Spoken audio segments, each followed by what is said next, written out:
सर्वमंगल मांगल्ये शिवे सर्वार्थ साधिके शरण्ये त्र्यंबके गौरी नारायणी नमोस्तुते। ओम दुम दुर्गाए नमः। जय माता दी। दोस्तों, आषाढ़ गुप्त नवरात्रे के आज 5वें दिन माता छिन्नमस्ता की पूजा अर्चना की जाती है।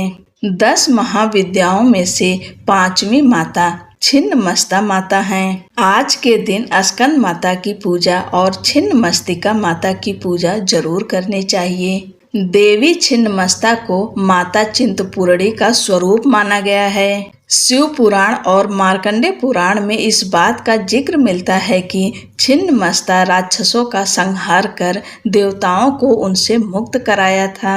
यह भी माना जाता है कि देवी छिन्नमस्ता की पूजा करने से मनुष्य को समाज में सम्मान और प्रतिष्ठा प्राप्त होती है और साथ ही सुख और समृद्धि का वरदान मिलता है। छिन्नमस्ता 10 महाविद्याओं में से एक मानी जाती हैं।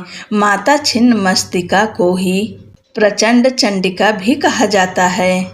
हिंदू धर्म के सभी देवी देवताओं में से सबसे अलग देवी छिन्नमस्ता का स्वरूप है। पौराणिक मान्यता के अनुसार छिन्नमस्ता देवी तीनों गुणों सात्विक, राजसिक और तामसिक का प्रतिनिधित्व करती हैं। माता छिन्नमस्तिका की कृपा और आशीर्वाद आप पर और आपके पूरे परिवार पर सदैव बनी रहे। चलिए कथा को सुनते हैं। पौराणिक कथा के अनुसार एक समय की बात है, माँ भगवती अपने सहचरियों के संग मंदाकिनी नदी में स्नान ध्यान कर रही थी। उसी समय माता की सहचरियों को तीव्र गति से भूख लगी। बढ़ती भूख की पीड़ा के चलते माता की दोनों सहचरियों का चेहरा मलिन पड़ गया। इस दौरान माता की सहचरियों ने उनसे भोजन की व्यवस्था करने की याचना की। सहचरियों की याचना को सुनकर माता ने कहा, सखियों, आप थोड़ा धैर्य रखें। स्नान करने के पश्चात आपके भोजन की व्यवस्था की जाएगी। लेकिन तेज भूख लगने के चलते माता की दोनों सहचरियों ने पुनः उनसे तत्काल भोजन प्रबंध की याचना की। इस दौरान माँ भगवती ने तत्काल अपने खड्ग से अपना सिर काट लिया। तत्क्षण माँ भगवती का कटा सिर उनके बाएं हाथ में आ गिरा। इससे रक्त की 3 धाराएं निकली। 2 धाराओं से सहचरियों आहार ग्रहण करने लगीं।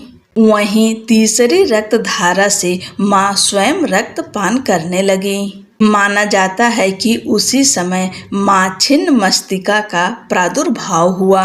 छिन्नमस्तिका देवी करोड़ों सूर्यों की भांति उज्जवल हैं। उनका रंग गुड़हल के फूल के समान लाल है।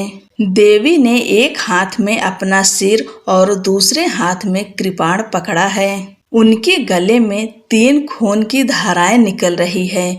2 धाराएं उनके सेवकों की सहायता कर रही है, दाहिनी ओर दामिनी और बाईं ओर वर्णनी। तीसरी धारा का माँ स्वयं सेवन कर रही हैं। मान्यता है कि शत्रुओं पर विजय पाने के लिए छिन्नमस्ता माता की पूजा की जाती है। कहते हैं कि माँ के उग्र स्वभाव के कारण तांत्रिकों द्वारा ये साधना की जाती है। माँ छिन्नमस्ता को चिंतापूर्णी भी कहा जाता है। इसका भावार्थ यह है कि माँ चिंताओं को भी हर लेती हैं। माँ की सच्चे मन से पूजा अर्चना करने से माँ भक्त की सारी परेशानियाँ दूर कर देती हैं।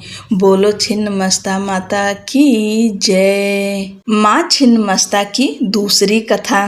पौराणिक कथा के अनुसार प्राचीन काल में छोटा नागपुर में रज नामक एक राजा राज करते थे। राजा की पत्नी का नाम रूपमा था। इन्हीं दोनों के नाम से इस स्थान का नाम रज रूपमा पड़ा, जो बाद में रजरप्पा हो गया। कथा के अनुसार एक बार पूर्णिमा की रात में शिकार की खोज में राजा दामोदर और भैरवी नदी के संगम स्थल पर पहुँचे। रात्रि विश्राम के दौरान राजा ने स्वप्न में लाल वस्त्र धारण किए तेज मुख मंडल वाली एक कन्या देखी। उसने राजा से कहा, हे राजन, इस आयु में संतान न होने से तेरा जीवन सूना सा लग रहा है। मेरी आज्ञा मानोगे तो रानी की गोद भर जाएगी। राजा की आंखें खुली तो वे इधर उधर भटकने लगे। इस बीच उनकी आंखें स्वप्न में दिखी कन्या से जा मिली।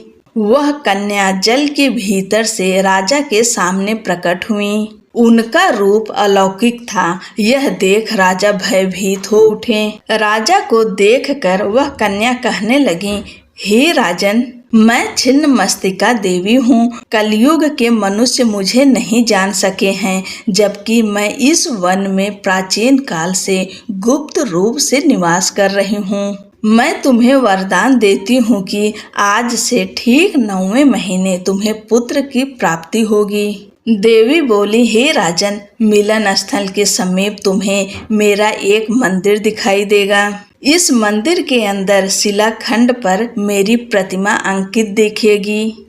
ऐसा कहकर छिन्न मस्तिके अंतर्ध्यान हो गईं। इसके बाद से ही यह पवित्र तीर्थ रजरप्पा के रूप में विख्यात हो गया। बोलो अम्बे मात की जय। जय माता दी दोस्तों।